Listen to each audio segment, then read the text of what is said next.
on your face, and no, I just can't take it. No, I just can't take it.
Cause I gave my time to you, I gave my love to you, I gave it up for you, I tried for you. I didn't have to do it, what am I gonna do? Why don't you understand? All that I wanted back was your loving, baby. I hate you. You don't need to complicate it. Say you love it when you're hating, and I can see it on your face, and no, I just can't take it. No, I just can't take it. You don't need to. You don't need to. You don't need to. And I can see it. You don't need to. You don't need to. You don't need to. And I can see it.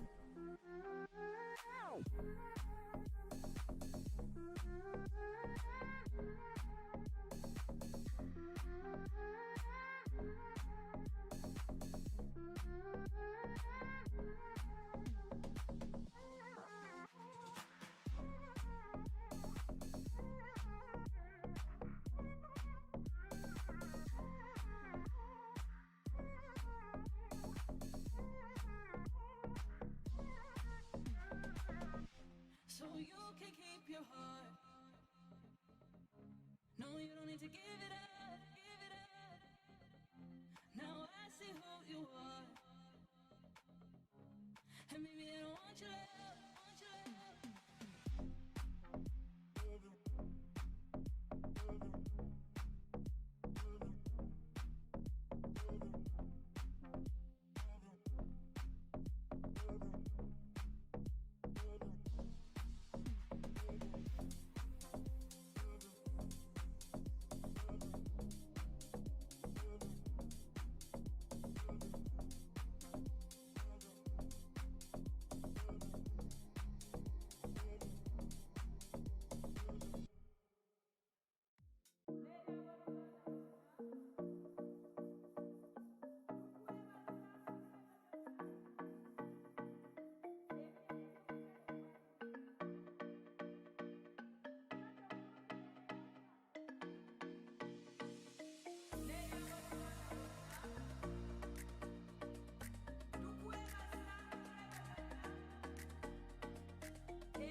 Estuve hablando 2 horas acá en Twitch.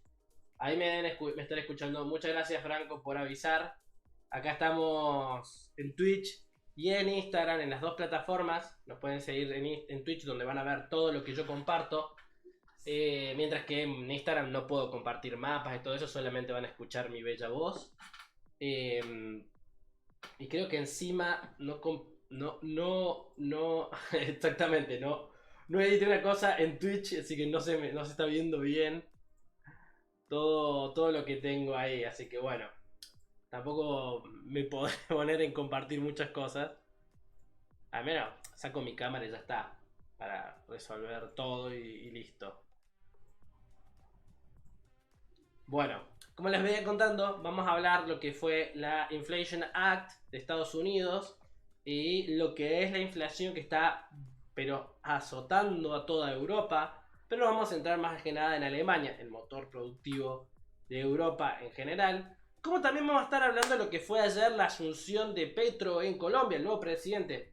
La semana pasada, si mal no recuerdo, no, la anterior a esa estuvimos hablando de lo que fueron las elecciones de Colombia, en la cual, bueno, había ganado Petro, que era de los partidos de izquierda, en el gobierno de Colombia. Antes de empezar, quisiera que se vayan sumando los que están en Instagram a nuestra particularidad de Twitch. Tengo que hacer un acomodo porque se me desconfiguró todo. No me había dado cuenta de que se había desconfigurado acá. Pero bueno, ya está, miren, ahí lo estoy arreglando. Y vamos a poder compartir y jugar a los jueguitos de siempre. Estoy tratando de... Ay, se modificó, se movió todo. Estoy tratando de arreglar el tema de la cámara para que me puedan ver bien. Ahí está. Perfecto. Como siempre, antes de empezar, los invito nuevamente a todos los que están en Instagram, sumarse en Twitch. Van a poder encontrar en nuestras historias el enlace a nuestro canal de Twitch, que es twitch.tv/Córdoba Global. Como siempre, estamos hablando de acá, que ahí van a poder ver nuestros mapas y algunos juegos que hacemos antes de empezar a hablar de política internacional, porque hay que distenderse un poquito antes de largar a full con lo serio y lo más dramático que es el mundo. Vamos a jugar al Goble, porque es algo que hay que jugar. Tiene timer, tiene puntaje y todo lo demás. La única cagada que no me gusta es que está todo en inglés, entonces siempre tengo que poner. Y como siempre empezamos con Rusia. Y está a 790 kilómetros de Rusia el país. Puede ser europeo como puede ser asiático, básicamente. Vamos a ver Polonia. Poland, ¿no? Ah, está a 80 kilómetros de Polonia, 80 kilómetros. Hungary. Era Hungría. Era Hungría. Creo que es lo más rápido que saqué un país en este juego. Sergio, hay descuento para los señores de Instagram. Si nos siguen lo suficiente en nuestras redes, particularmente en Twitch, hemos llegado a hacer sorteos con descuentos. Creo que habíamos hecho un sorteo de beca a principio de año y también habíamos hecho uno a finales del año pasado. Y si mal no recuerdo... Sí, si vos ves mucho Córdoba Global en nuestro canal de Twitch, vas acumulando puntos. Si acumulas 30.000 puntos, te ganas una beca completa para uno de nuestros cursos. 30.000 puntos, o sea, es ver mucho de nuestro streaming. Cada vez que nosotros hacemos streaming, tenés que aparecer y hablar y participar.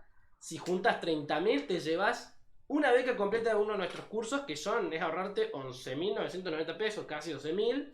Te lo estaría ahorrando así de una. Solo para los cursos, no cuentan las membresías. Bueno, ya hicimos el jueguito diario.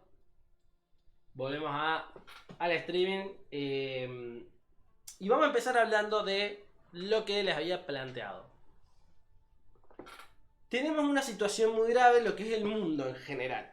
Vamos a hablar de dos cuestiones que están pasando en el mundo. Uno es la inflación que está sufriendo Estados Unidos y la inflación que está sufriendo Europa. En general todo el mundo está sufriendo inflación. No. Para acá en Argentina es como un día a día. O sea, todos los días hubo inflación siempre. Pero para lo que es el mundo occidental del norte, por así decirlo, es un evento poco usual. A ver, no es que no haya inflación, porque la inflación es un evento natural de la actividad económica, siempre va a haber inflación. La cosa es que es una inflación, lo que se llama una inflación sana, una inflación muy baja a nivel anual, a lo que es el anual, y que ronda, al menos en Estados Unidos, rondaba el 3% anual, era muy poquito. La cuestión es que ahora se está yendo un poquito de mambo para lo que son los estándares europeos y estadounidenses, donde tenemos una tasa de inflación que en el caso de Europa ronda un poco más del 7%, en algunos creo que llegó a ser del 8%, no, en Estados Unidos llegó a ser del 8%, y eso es mensual, no el anual en este caso, mensual estuvo siendo eso, lo cual es bastante, muchísimo para ser directos. O sea, hay una inflación bastante alta para lo que es lo común. ¿Por qué está pasando esto? Bueno, en general todo empieza por la guerra comercial que tuvo Estados Unidos y China, que en realidad nunca paró, se calmó un poco ahora, y después viene por el tema de la guerra. Sumado a eso ya venían otras situaciones, porque si no se acuerdan, antes de la guerra en Ucrania estuvo todo el tema de lo que fue el petróleo, el barril del petróleo que había dado negativo, o sea que estaba dando dinero para sacarse de encima los barriles de crudo. Bueno, ya estaban viéndose ciertas tendencias económicas que estaban anunciando que se venía algo importante. Que venían dando un desaceleramiento económico. Sumado al tema de la guerra, que la guerra llevó a un paro comercial, o sea, países que dejaron de comerciar. Bueno, ahora el caso de Hungría, escúcheme, Ucrania, un país fuertemente agropecuario que también produce carbón. Es un país muy importante para el comercio europeo y en general, al ser un país que pone tantos productos alimenticios en el mercado mundial, marca el precio mundial. Si ese mercado de golpe no deja de poner, ya no pone más su producto, o sea, ya no está más los bienes ucranianos en el mercado internacional, hace que su demanda, o sea, la demanda se mantiene, hace que la oferta caiga y aumenten los precios.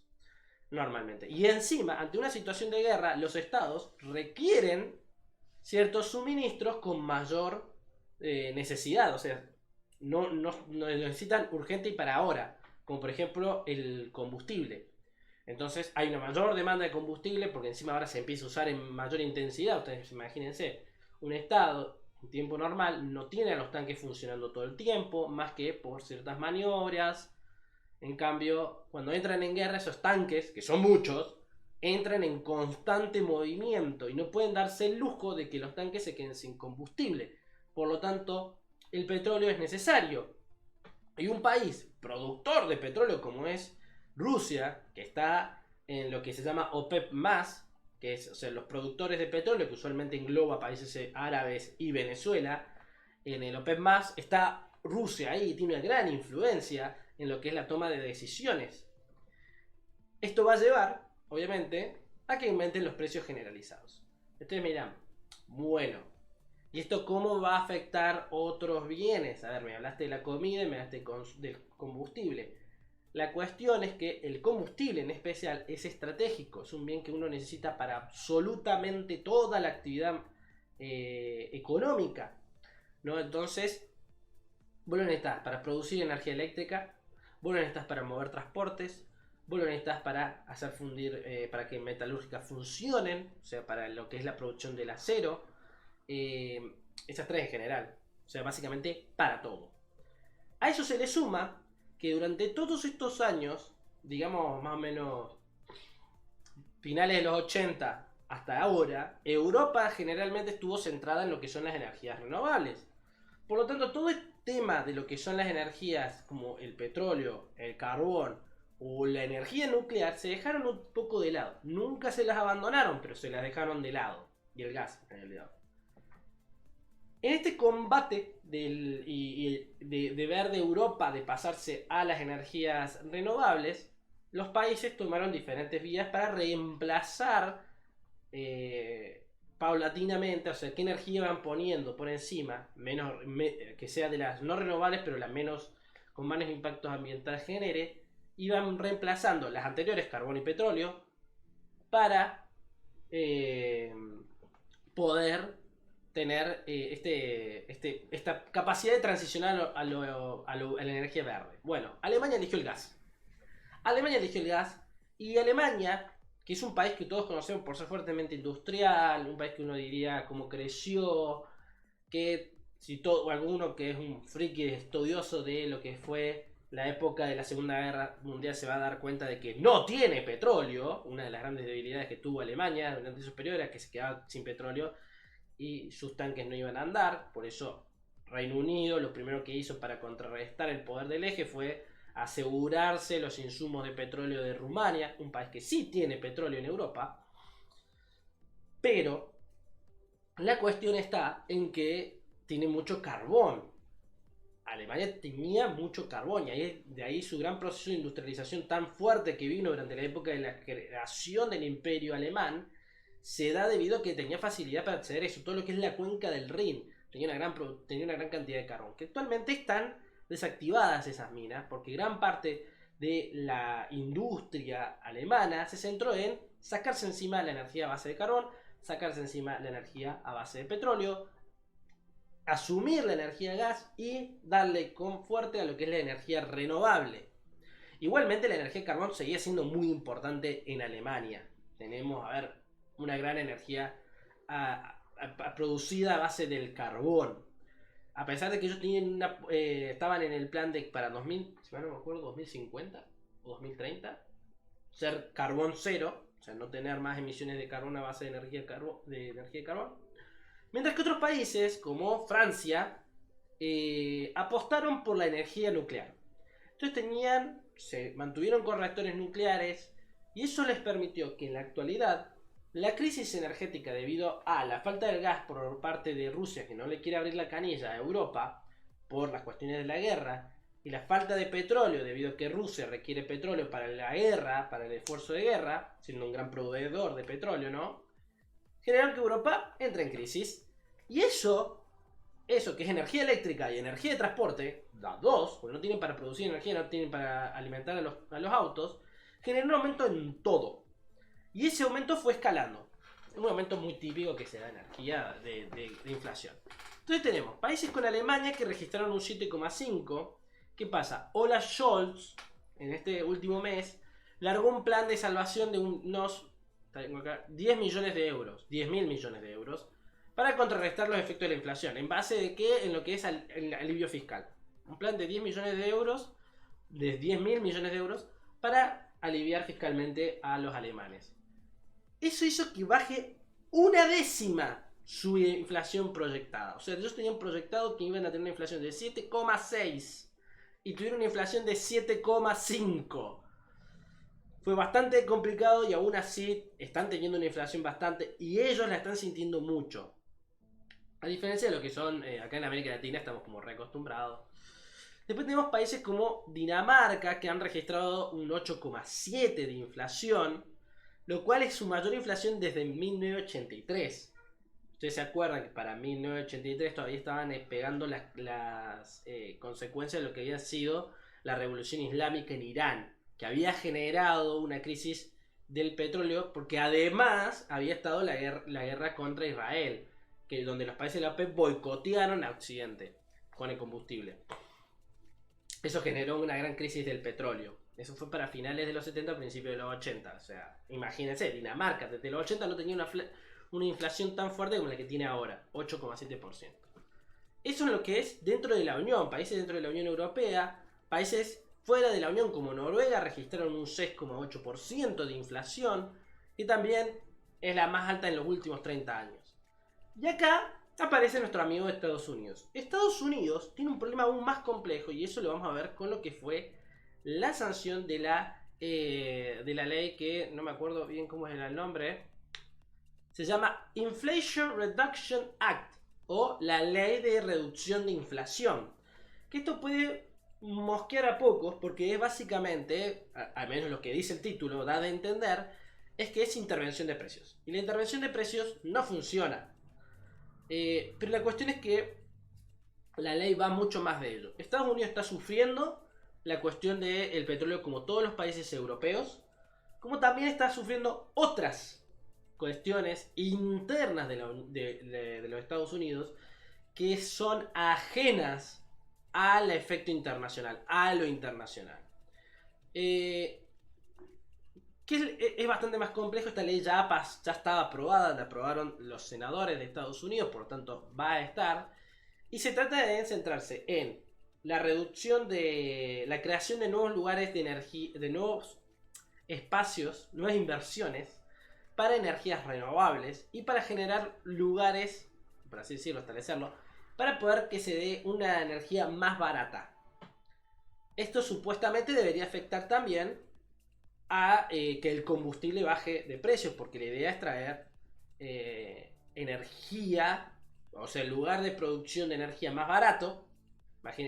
Darle esta idea: yo consigo petróleo para producir energía, pero si yo tengo otra fuente de energía renovable, pónganle, en el cual esta energía renovable me suplanta la planta de petróleo que genera energía, entonces este petróleo lo puedo usar para el combustible. Y si lo estoy usando para el combustible, eso quiere decir que los precios del combustible van a bajar. Esa es la lógica que se está siguiendo. Entonces, la idea es plantear una mayor inversión a la producción de energía renovable. La cuestión es que esto no es una resolución a corto plazo, es una resolución a largo plazo. No se van a empezar a dar resultados hasta 2024, finales de 2023 o 2025. Y depende también de cómo se va a ejecutar esta ley. Esta ley también hubo mucho conflicto interno, particularmente entre demócratas y republicanos, básicamente normal. Encima la ley tiene 755 páginas, por lo tanto es larga, es bastante larga.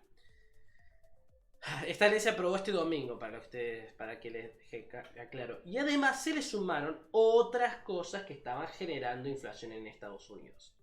Particularmente cuestiones sanitarias, o sea, de salud. Y esto ya un poquito ajeno a lo que es lo que ha estado pasando en la situación internacional. ¿Por qué? Porque el mundo maneja una política de sanidad totalmente diferente a la que maneja Estados Unidos. Todos ustedes deben haber escuchado en algún momento siempre todo el problema de lo que es la sanidad de Estados Unidos, que es re cara, que ser médico es re bueno en Estados Unidos porque ganan bien, y sí, ganan bien, pero también están que a mí me pasa algo a nivel de salud, tengo que pagar una fortuna para que me arreglen, porque encima los planes de salud son bastante malos y casi todos traen lo que acá comúnmente se llama el coseguro, y que estos coseguros encima no son baratos, son bastante caros. O sea, aparte que vos vas a tener un plan de salud que depende de tu trabajo y cómo se haya negociado será diferente, vas a tener que pagar extra por ciertos servicios o ciertos materiales, lo cual siempre lo hace caro. No me arriesgaría a decir que hay como una especie de mafia detrás, pero funcionan de una forma bastante particular, porque la forma en la que están establecidos los precios de estos productos de salud, por ejemplo, si mal no recuerdo, había lo que es el collar cuando te quebras el cuello, ¿no? O te esguinzas un músculo del cuello. Este collar en Estados Unidos suele pagarse 5 veces lo que se paga en otros países. Y no te estoy hablando de otros países como no sé, un país que siempre tenga mucha inflación, nosotros, pero aún así para nosotros es bastante barata la sanidad, sino que ellos pagan 5 veces más de lo que pagaría, por ejemplo, un canadiense. El canadiense tiene un sistema de salud bastante similar al que nosotros tenemos en Argentina. Cualquier persona que vaya y se trate en un hospital canadiense va a tener gratis el acceso, sin importar de dónde seas, igual que acá en Argentina también accedes a esas sanidades gratis. Y allá se paga 5 veces menos de lo que se cree. Por ejemplo, no estamos hablando del profesional, sino el bien, el objeto, el cuello ortopédico. ¿Y en qué se hace hincapié en esta ley? En esta ley no se hace hincapié en estos cuellos ortopédicos ni en todos los productos en general de lo que es la sanidad, o como ellos le dicen healthcare, sino en lo que son los shots de insulina.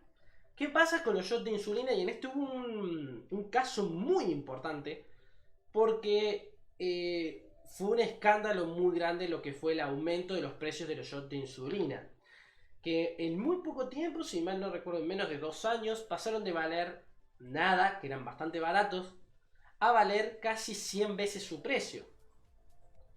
La idea de la ley es poder ponerles un techo a los productos de insulina, a los shots de insulina, en $35 para los seguros de salud. Para los seguros de salud, ponerle un límite de $35 al mes para estos productos a base de insulina, para hacer que bajen los precios. ¿Cuál fue todo el escándalo que hubo? Bueno, el escándalo se generó en parte de que al producto de la insulina, a los shots de insulina, se le fue aumentando radicalmente el precio sin un argumento infundado. Y el Estado en ese momento decidió no actuar, no hizo nada básicamente, y fue algo que fue planteado por un consorcio de farmacéuticas. Estaban representados por un tipo que ahora no hace a la historia la cuestión, que fue este hombre el que encaró la idea de aumentar el precio de los productos de los shots de insulina, pero la realidad era que este tipo en realidad se estaba llevando todo el extra, o sea, fue un fraude lo que estaba haciendo, los aumentos se los estaba llevando, mientras que las farmacéuticas seguían recibiendo como si salieran menos. Hasta que, bueno, se deschavó todo, al tipo lo terminó en prisión, saltaron todos los juicios, no sé qué, pero el precio quedó. O sea, la insulina siguió valiendo un precio desorbitante, hasta el punto de que gente que vivía en el norte de los Estados Unidos iban a Canadá a comprarlo, donde lo podían comprar a mucho menos. A los shots de insulina. Porque imagínense, personas que tienen diabetes no tienen uno al mes, tienen que consumir varios. En función, la ley esta establece cuestiones sobre la sanidad y sobre la energía para tratar de reducir e impactar en sectores clave que han tenido inflación. Sin embargo, la inflación generalizada que va a tener Estados Unidos, que si mal no recuerdo ronda un 8%, bajó 6 décimas, él iba a tener 9, este último mes, ha generado que, bueno, se mantenga. Esta idea también es que Joe Biden el gobierno de Biden, ¿no?, está volviendo bastante al mundo y es un estado bastante más activo de lo que era anteriormente. Eso en grandes rasgos sobre el tema de Estados Unidos y la ley, y también sobre lo que es Alemania y en general un poquito de Europa y cómo se les viene toda la cuestión de la inflación. Buscando información sobre esto me encontré que la moneda más fuerte en América Latina es el peso uruguayo, datazo para que sepan.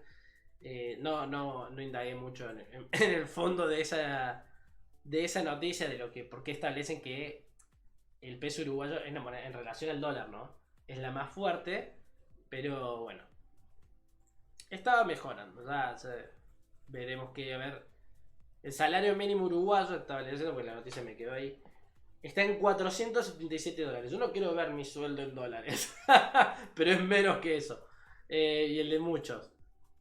Lo cual es un salario mínimo, es mayor que países como Brasil, México o Colombia. Datazo. O sea, Uruguay está bastante bien. Si tienen algunas dudas, siempre me pueden escribir por Twitch, los voy leyendo. Me pueden escribir en Instagram, los voy leyendo. Nuevamente los de Instagram.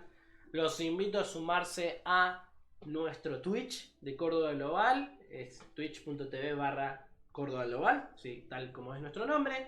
Si participan de nuestro Instagram y son bastante activos y nos siguen constantemente cada vez que hacemos streaming, con 30.000 puntos del canal van a poder canjear una beca completa del curso. Así que les recomiendo vernos, chicos. Se van a ahorrar 12.000 pesos. Se vienen más, no sé si nos vieron. Ayer hicimos streaming con José, que estuvo hablando sobre política argentina, particularmente lo que fue la llegada de Massa al poder. Este empezó el martes, pero va a ser todos los jueves. Mañana no va a haber streaming de él, va a venir recién el jueves que viene, la semana que viene, en el cual nuevamente vamos a tratar temas de Argentina y de política nacional. La idea nuevamente también es meter más programas a medida que vayamos creciendo con Twitch y que ustedes se vayan sumando. Bueno, vamos a pasar a la otra noticia que quería traerles. La otra noticia es sobre Petro. Y no es la noticia de que nuestro presidente Alberto Fernández se quedó dormido durante la presentación de Petro, sino es el hecho de este cambio que hay, ¿no? Este cambio que se está dando, que ya lo hablamos en streaming anteriores, es la primera vez que asume el gobierno alguien de izquierda, lo cual ya empezaron a plantearse algunos expertos en lo que es América Latina. No me considero experto en América Latina, chicos. Expertos en América Latina empezaron a plantearse de que, bueno, el poder tradicional de centro derecha, ¿cómo va a negociar? Porque nuevamente es un país que tiene un congreso y las leyes se tienen que pasar, y Petro viene con idea de lo que son energías renovables, de poner un fin a lo que es las guerrillas, porque todavía sigue habiendo, las FARC están en paz, todas tranquilas y bonitas, pero todavía sigue habiendo otros movimientos revolucionarios dentro del Estado de Colombia que generan naturalmente una tensión con el gobierno nacional. Y acá, bueno, es lo importante de lo que estamos viendo. También hay que tener en cuenta, cuando un presidente asume, lo visitan usualmente, van a la Asunción varios líderes del mundo, ¿no? En este caso, esta llegada de líderes denotan en cierto apoyo también que hacen. O sea, si va el presidente, si va un embajador, si van representantes de otra entidad, por ejemplo un vicepresidente, ¿no? Eso demuestra el apoyo que puede llegar a tener ese presidente para con el país, ¿no? Por ejemplo, Argentina, que fue el presidente de la nación, Alberto Fernández, demuestra que, bueno, hay un interés particularmente por ser un movimiento socialista, de izquierda, que puede llegar a tener algunos puntos de encuentro con el gobierno nacional. También fue Maduro, pero por ejemplo, López Obrador, presidente de México, no fue y envió al embajador. Pero bueno, ¿cuál es la cuestión acá? ¿Quién es Petro? Petro, que acá hay una de las particularidades por las cuales su proyecto se centra en traer una paz definitiva al tema de la guerrilla, es que él mismo es un ex guerrillero de lo que fue el grupo M-19. Entonces, su idea es una lucha por la paz, o sea, conseguir la paz en el país, y bueno, acabar con la desigualdad. Bueno, algo bastante común, básicamente todo gobierno llega al poder pensando en acabar un poco con la desigualdad, o por lo menos a generar más riqueza para todos. Ponele, ¿no? Busca esta idea de caminos de la paz y acabar finalmente con los movimientos revolucionarios. Maduro estuvo bastante contento, por así decirlo, tuiteó a favor del presidente Petro. También, si mal no recuerdo, fue el rey de España, Felipe. Otros países que se pusieron contentos con esto y con la idea de generar una cercanía fueron Chile, con Boric, que fue Boric. Panamá, que es el país vecino, es bastante relevante en la idea de que es un país históricamente cercano. A ver, fue parte de Colombia hasta que se creó la idea del canal de Panamá y todo lo que fue la crisis que planteó los Estados Unidos en la región.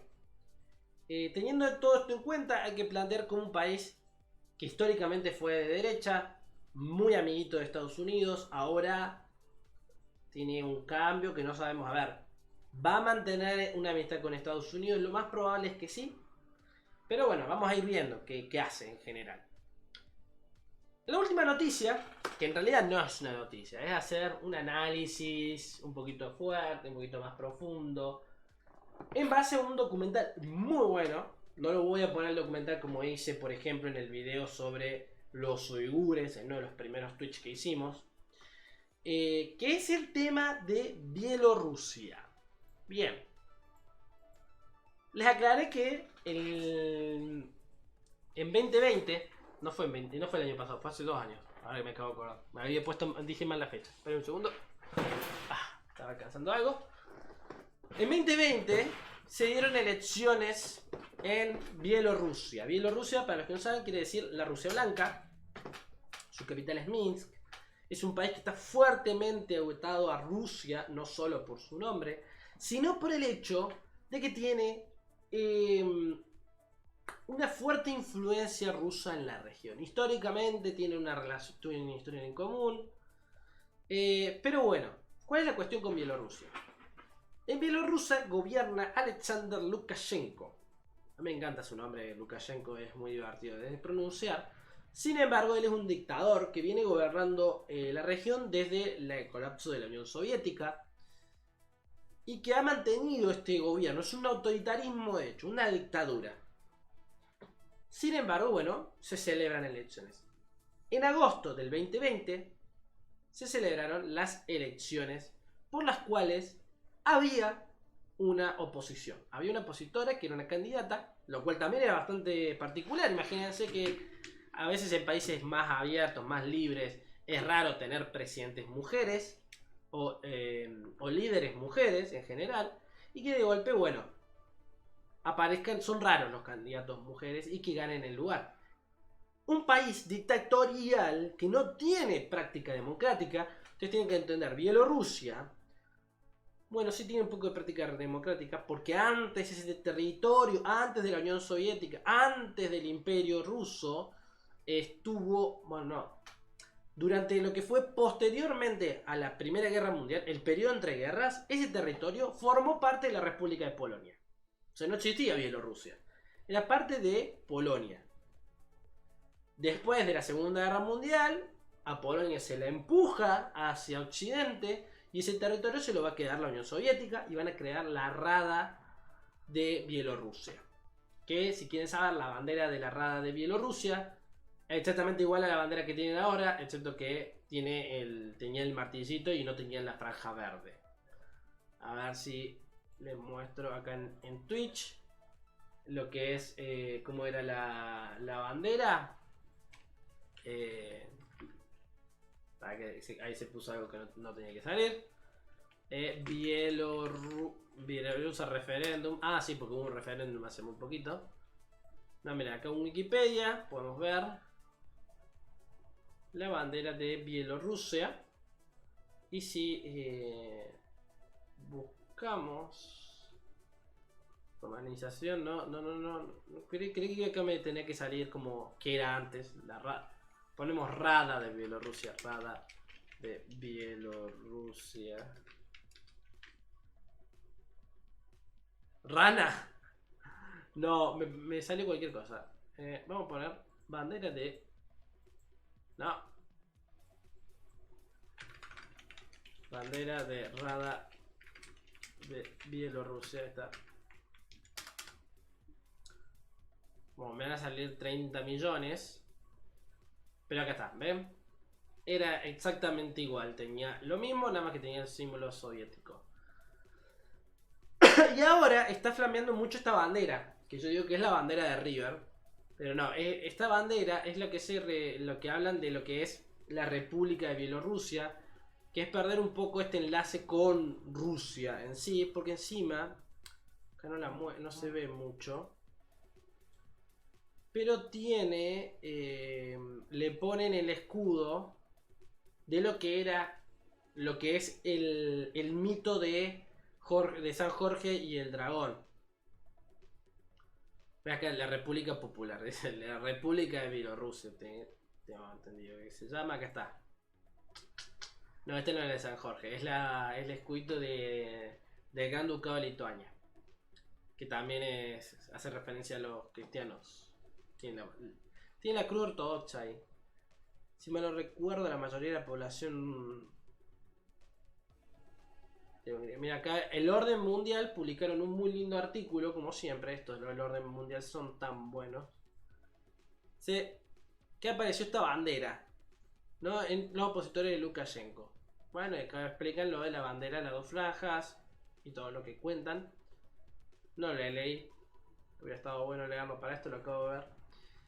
Pero bueno, eso era como para comentarles sobre la bandera de Bielorrusia. La cuestión es que, ¿qué pasó? Cuando empiezan todas las manifestaciones, bueno, se da la votación a finales del 2020, ¿no?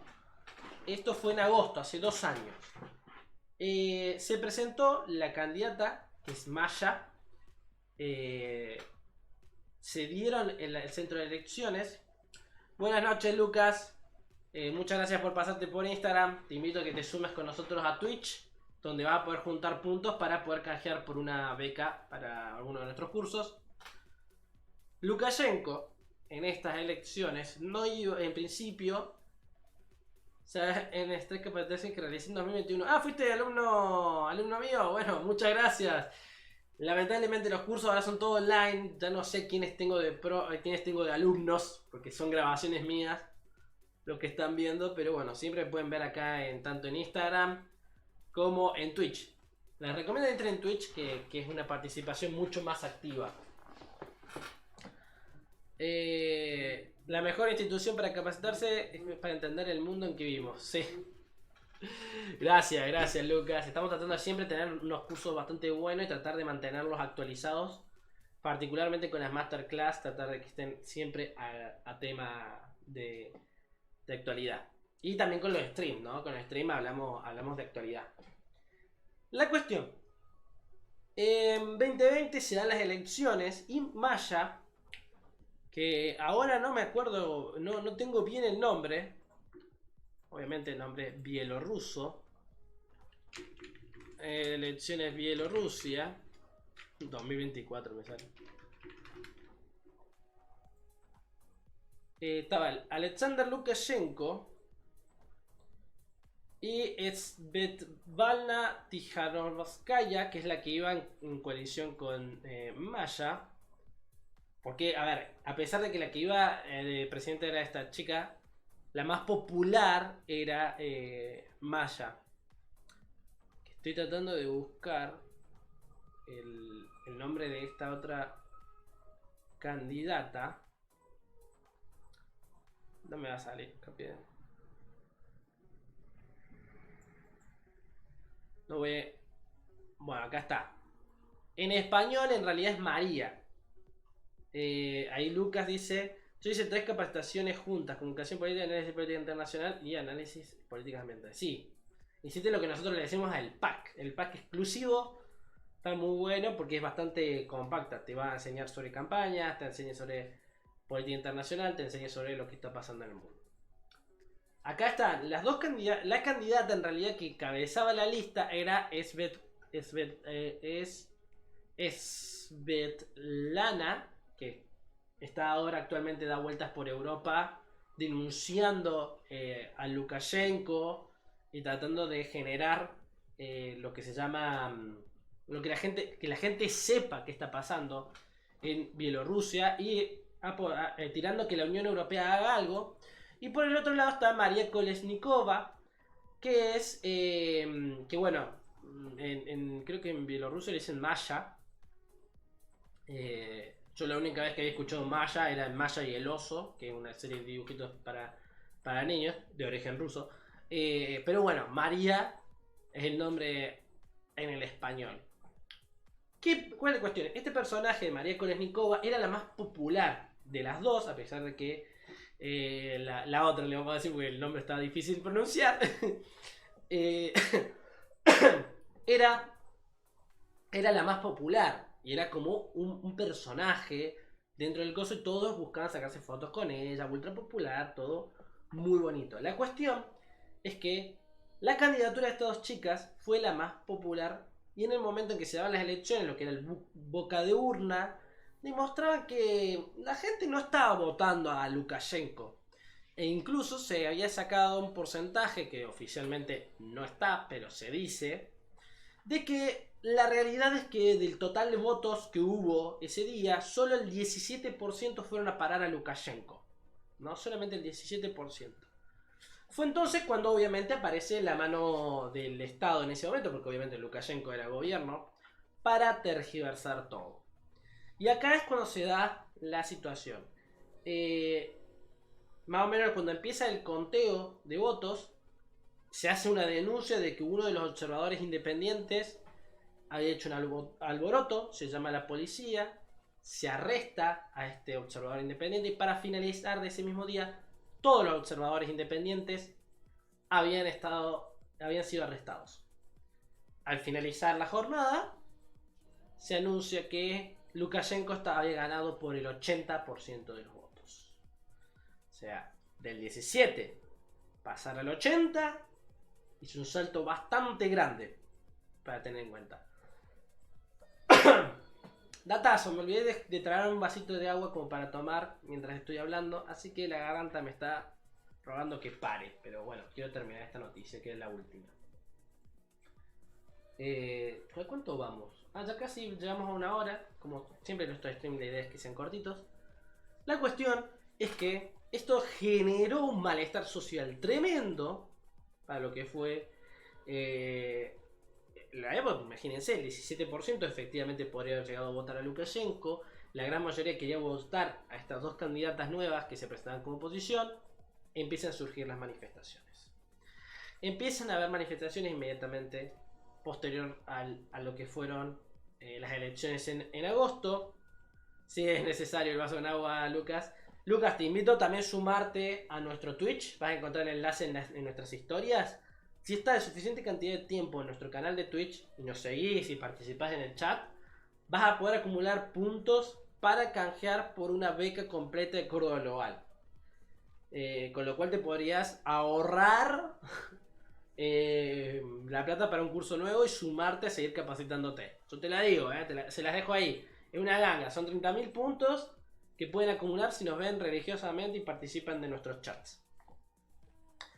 Sigo con el tema de Bielorrusia. Bielorrusia empiezan las manifestaciones, principalmente juveniles y lideradas un poco por estas chicas que eran la oposición. Acá es cuando empiezan las amenazas. ¿Qué pasa? Rusia es un país que influencia fuertemente a Bielorrusia. Es un país que está dentro de un proceso que Rusia quiere llegar a poder concretar, que es integrar Bielorrusia a Rusia.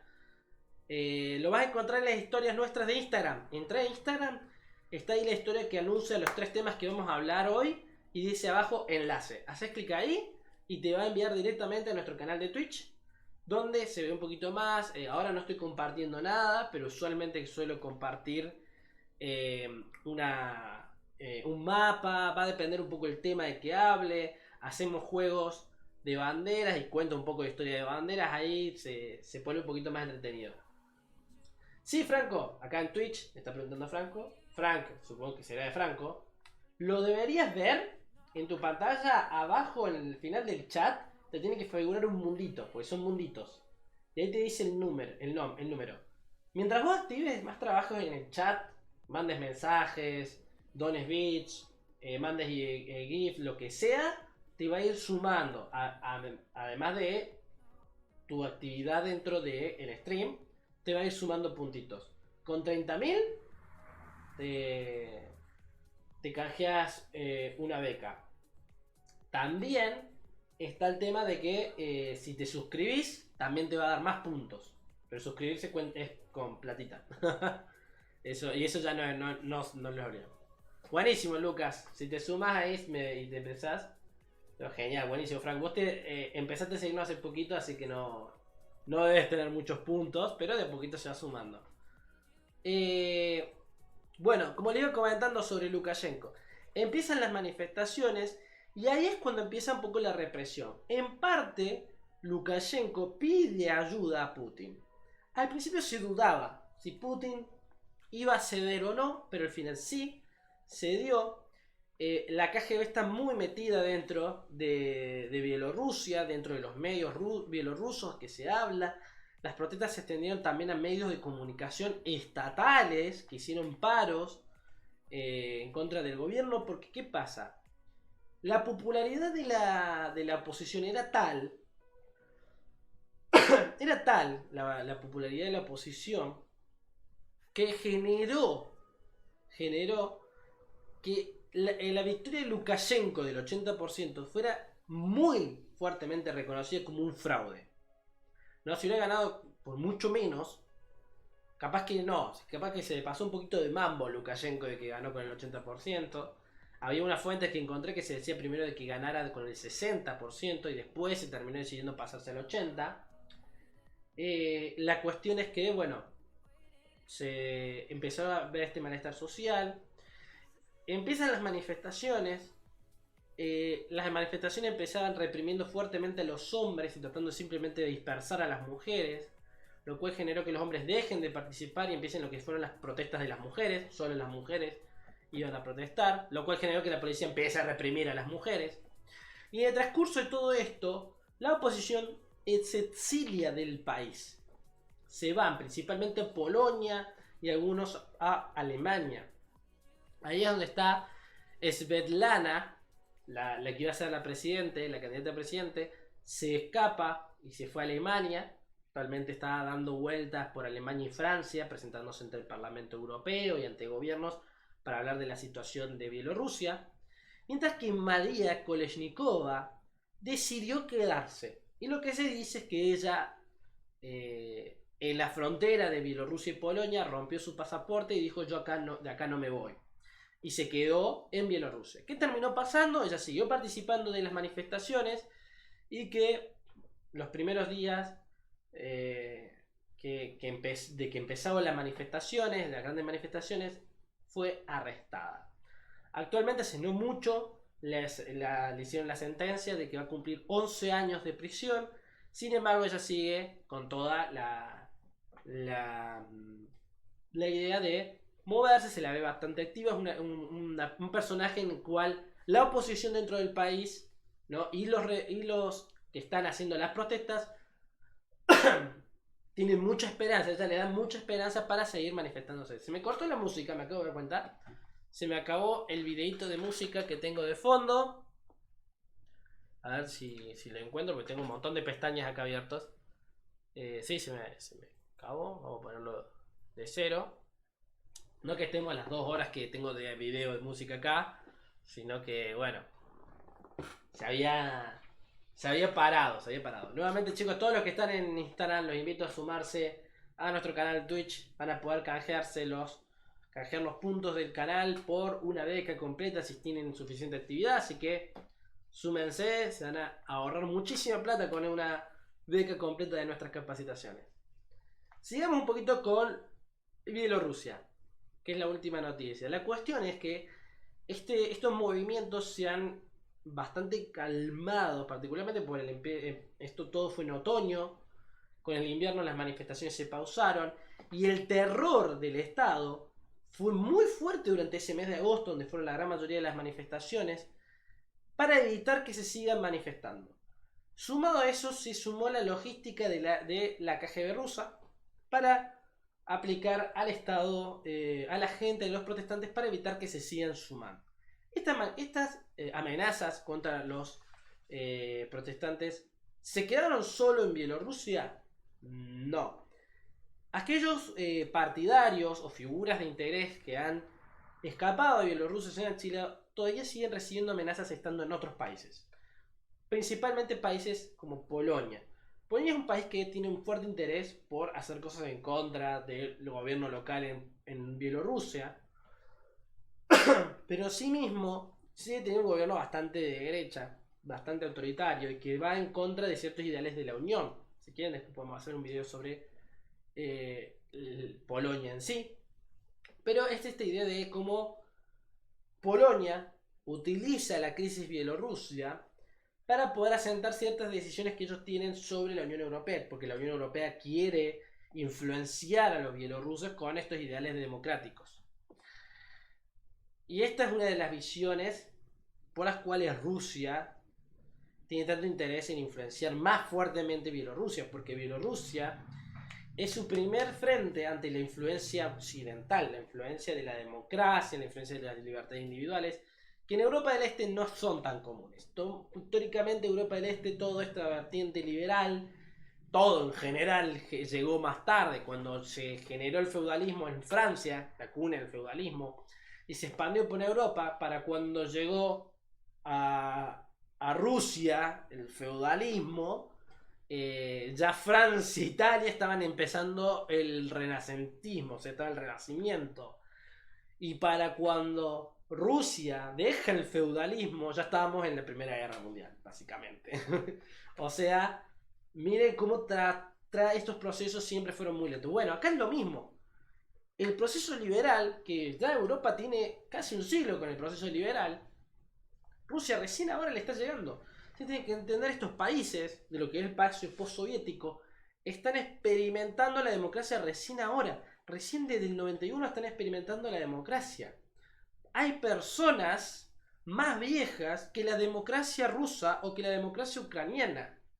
Sin contar, el mismo Putin es más viejo que la democracia en su país. O Lukashenko es más viejo que la democracia en su país.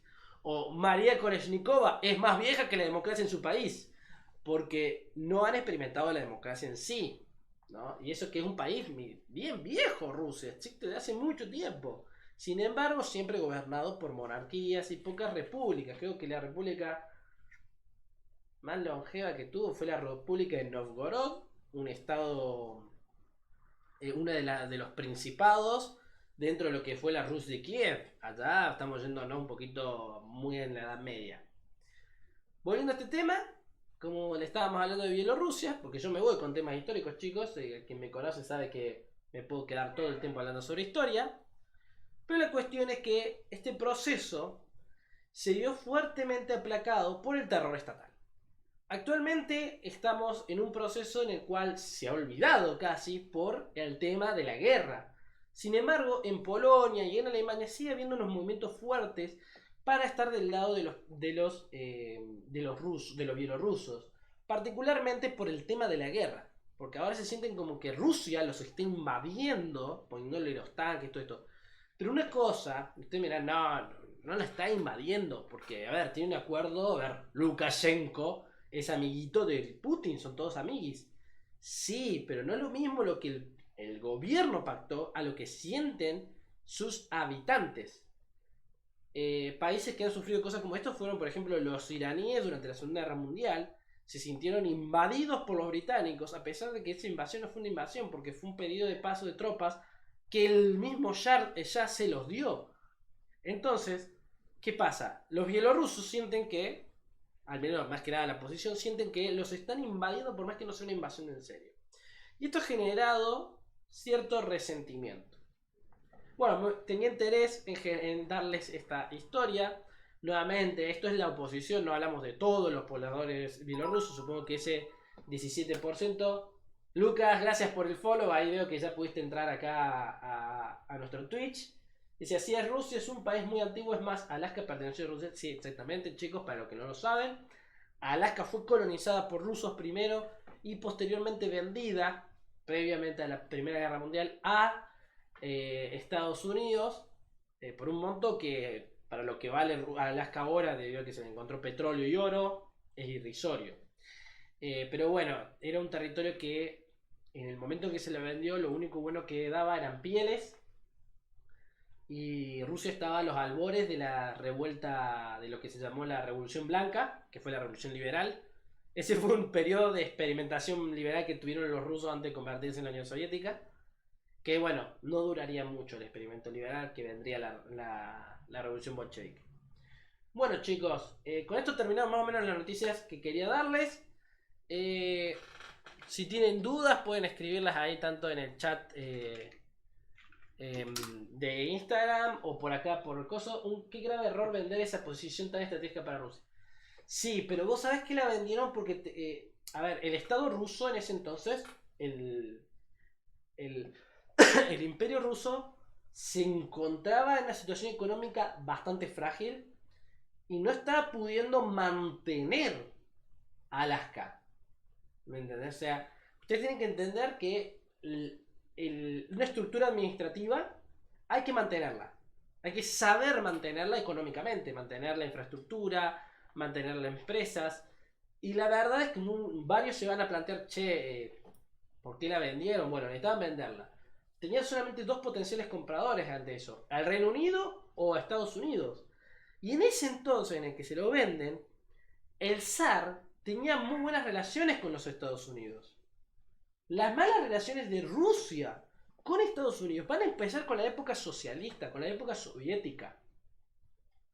porque el imperio ruso no se llevaba mal con Estados Unidos.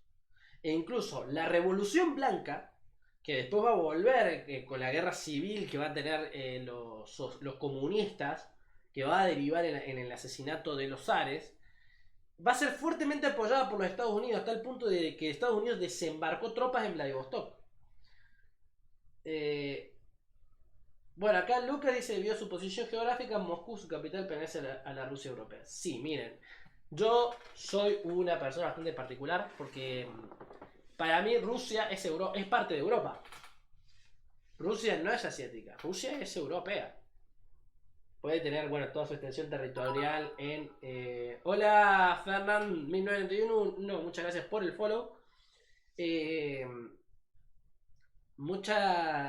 A ver, esta idea que nosotros tenemos un poco de Rusia ajena a Europa, como que es una cosa separada y diferente, es algo moderno.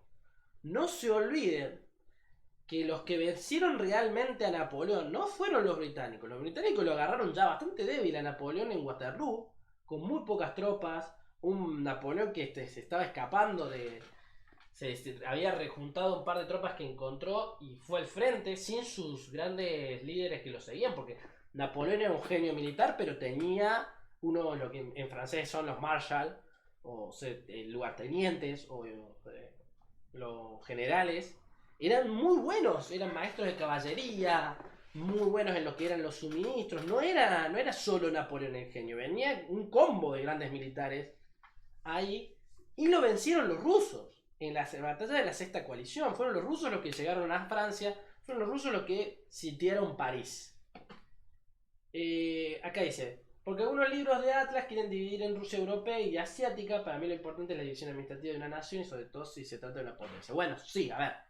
Geográficamente hablamos de que hay dos Rusias. Los Urales de un lado es asiática y los Urales para el otro es la europea. La cuestión es que culturalmente Rusia es europea. Son cristianos ortodoxos, que es una religión europea. Tienen tradiciones europeas. Tienen una forma... A ver, uno también lo piensa, el eslavo, tenés el eslavo oriental, que sería el ruso, el bielorruso, el ucraniano, como también tenés el eslavo del sur, que tenés el serbio, que tenés el montenegrino, tenés el macedonio, como también está el búlgaro, son todos eslavos, son todos del mismo grupo étnico. Son una etnia europea, son europeos. Palabras que están en el ruso que las escuchás y suenan muy similares a palabras que están en el alemán, como es la papa. La papa en el alemán es Kartoffel y en ruso es Kartoshka. O sea, son similares en sí mismo. Que se da debido a la interacción. A ver, Rusia es europea. Se extendió hacia Oriente por una extensión territorial de que hubo repúblicas que le pidieron que las defendiera, para evitar que... A ver, hay una razón geográfica también en este hecho de que lo que son las llanuras de la Siberia, ¿no? y los montes altaicos, se buscaba tener una frontera natural más estable que una simple llanura o un simple río, hasta que se llegó eventualmente a la otra costa en el Pacífico.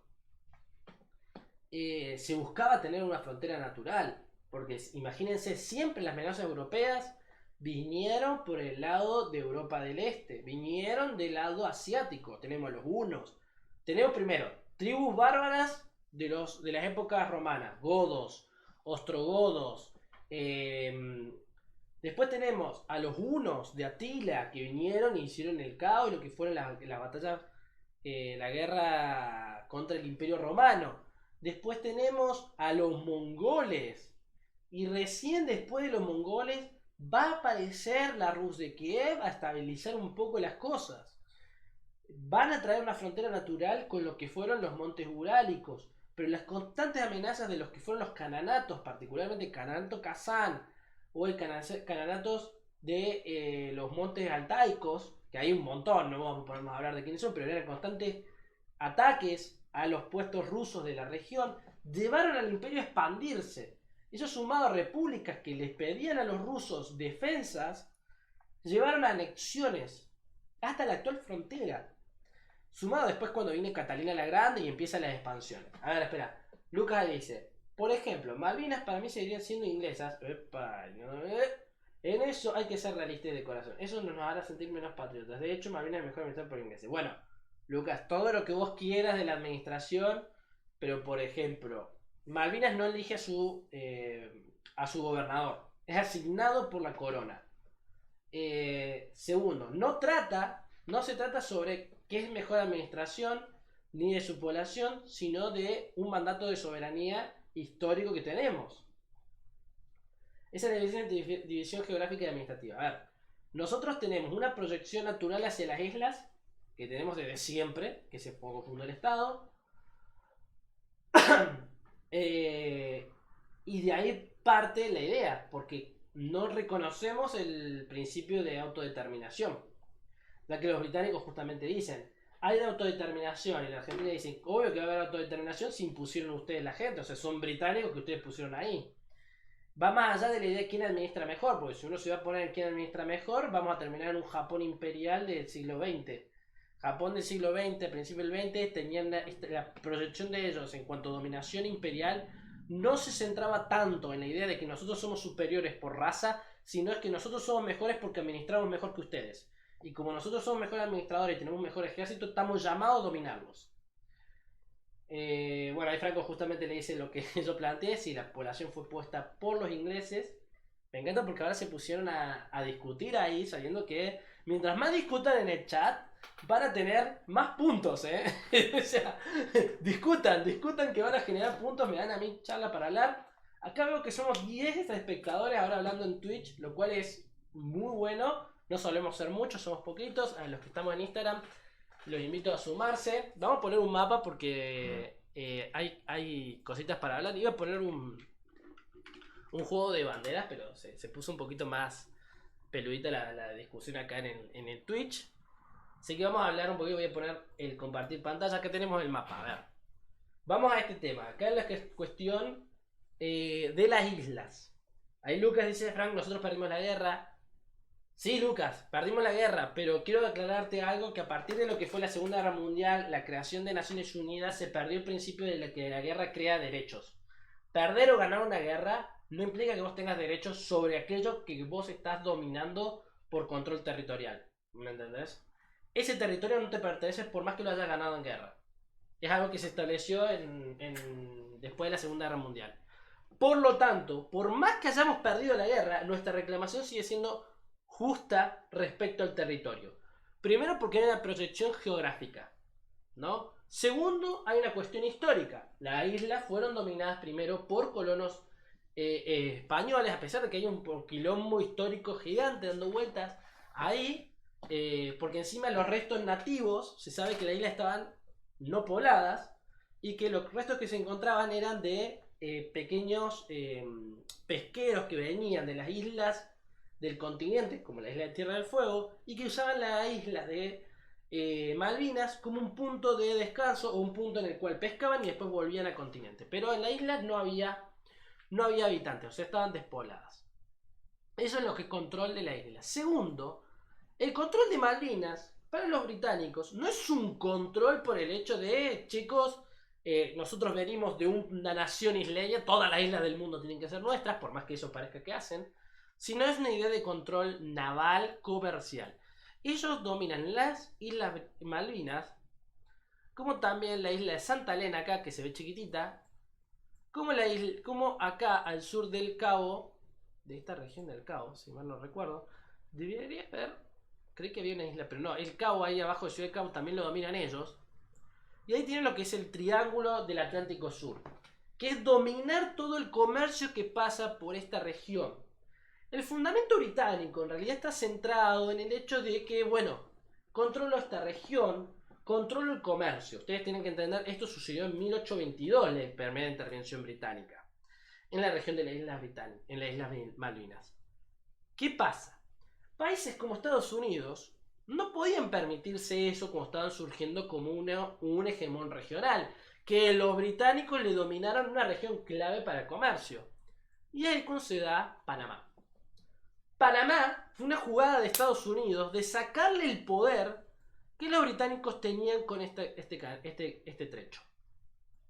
Sumado al hecho que con la creación del canal acá en Suez, este camino había pasado a ser uno que muy anticuado que solamente usaban los países africanos del sur, que era clave para ellos. Mientras que en América se usaba bastante para el comercio contra el Pacífico y el Atlántico. Nosotros en Argentina, chochos que se use el de abajo porque no venía bien. Pero para 1822 todavía no teníamos nada conquistado en la Patagonia. Cuestión. Cuando surge Panamá, nosotros seguimos reclamando esto, ya estábamos sobre la Patagonia y no era útil este par del fondo. O sea, el comercio en realidad se da un poquito por esta región o por acá. En realidad por acá abajo tanto no, porque este canal tiene un agua bastante turbia, ya que es el punto de conexión turbias, como picadas, como que son muy movidas. Es un punto de conexión entre el Atlántico y el Pacífico, lo cual genera que haya un choque de corrientes. Acá a ver, económicamente la guerra la ganamos, sí. Hicimos grandes cambios en las guerras a futuro, con los aviones atacando al ras del agua, cosa que los ingleses no esperaban y cambiaron todo el plan militar a nivel mundial. Fue la última guerra tradicional con estilo de guerra similar a la Segunda Guerra Mundial, pero sí que hubo muchos cambios. Lucas dice, ahora entiendo reflexión, sería contradictorio porque por un lado me duele lo que hace Rusia, cambio de opinión, pienso que la guerra no es solución. No lo es, la guerra no es solución actualmente. A ver, la toma de Crimea, por ejemplo, es mucho más legal porque fue a través de un referéndum, que uno lo puede discutir a la legalidad del referéndum y todo, pero dentro de todo esa toma no fue militar, no fue conquista, fue a través de un proceso más político, lo cual generó, bueno, que haya cierta legalidad en el tema. Ahora, lo que está pasando en Ucrania con la invasión, bueno, ya no, y en el derecho internacional esto no está generando ningún derecho y es repudiable por mucho que lo haga esto. También pasó con Israel, con todos los movimientos. Uy, me saltó una alarma acá del antivirus, chicos. Bueno, ya se va a salir. Bueno, no se salió. Ahí está. Bueno, en Israel pasó lo mismo con las guerras que hubo. Por eso también vemos que Israel no cambió tanto en su formato. A ver, ustedes recuerdan que estuvo la guerra en la cual le sacaron el Sinaí a Egipto. Se terminaron devolviendo. También está que crecieron sacando de territorio a Palestina. Pero bueno, no vamos a meter mucho en ese tema. Argentina, por ejemplo, en el caso de Crimea, no le reconoció la anexión a Rusia. Por más que tuvieran una relación muy cercana a Rusia y Argentina no le aceptó eso porque el principio por el cual Rusia reconocía que Crimea era parte, fue a través del principio de libre determinación de los pueblos. Ellos votaron formar parte de Rusia, son rusos. Listo, venga, matanga y con la changa. Y se la agarraron. Mientras que Argentina dice, no, esa población fue impuesta por ustedes ahí. Y tenemos un registro histórico que dice eso. Acá hay rusos que ustedes pusieron desde la época soviética. Entonces, Argentina tiene fuertemente influenciada su política exterior, por no decirlo determinada, por el tema Malvinas. Toda Malvinas define nuestra política interior. Si yo hice X cosa, digo, hice esto porque el pueblo lo determinó así, y lo votaron y lo vieron, Argentina te va a decir, nanay. Al menos que esté comprobado que esa gente no estaba impuesta, que no fue políticamente puesta ahí. Bueno, nos fuimos un poquito del tema, pero bueno, como estábamos discutiéndolo acá en Twitch, chicos, como siempre, hasta acá los que están en Instagram, los invito a sumarse a nuestro canal de Twitch. Como todos los miércoles, nos conectamos a las 21 horas para hablar de política internacional, de lo que estuvo pasando esta última semana. Y si se pone el debate, vamos a hablar un poquito más. Muchas gracias a todos los que nos están viendo. Muchas gracias a todos los que están en Twitch. Vamos a cortar primero en Twitch. Y después acá dije Twitch. Vamos a cortar primero en Instagram. Y después seguimos acá en Twitch. Muchas gracias por habernos visto y nos vemos el miércoles que viene. Bueno. Ya se fueron los de Twitch, los de Instagram, seguimos con los de Twitch un ratito más. Lucas, excelente tus críticas, intercambio de ideas, compañero Frank. Tu posición me hace analizar las secuelas que generan las guerras. Muy bien por usted también, profesor Guillermo. Bueno, gracias Lucas por sumarte. Acuérdense que si ustedes siguen viéndonos, vamos a estar miércoles y jueves transmitiendo acá, hablando de política nacional argentina como política internacional. Junto con José vamos a estar hablando. Si Lucas hiciste los cursos, también vas a recordarlo a él. Y los invito a participar. Si juntan 30.000 puntos, se pueden canjear una beca completa para participar de nuestros cursos. Una beca completa de nuestros cursos que están en 11.990. Así que horarios, siempre a las 21 horas vamos a estar transmitiendo acá. Una horita, un poquito más. Por ejemplo, hoy estamos a horita 20. Muchas gracias chicos por participar. Muy lindo el debate. La idea es que se generen estos debates también, porque son ultra enriquecedores y además ustedes suman puntitos. Ahí volvemos a el Indio Solari como yo. Bueno, muchas gracias por sumarse. Me gustaría hacer una raid, pero no hay no hay canales que estén que estén a esta hora transmitiendo o que nosotros estemos siguiendo. Así que muchas gracias por seguirnos chicos. Espero verlo la semana que viene. Mañana no va a haber Contexto Argentina. Directamente pasamos al miércoles que viene a seguir hablando sobre política internacional.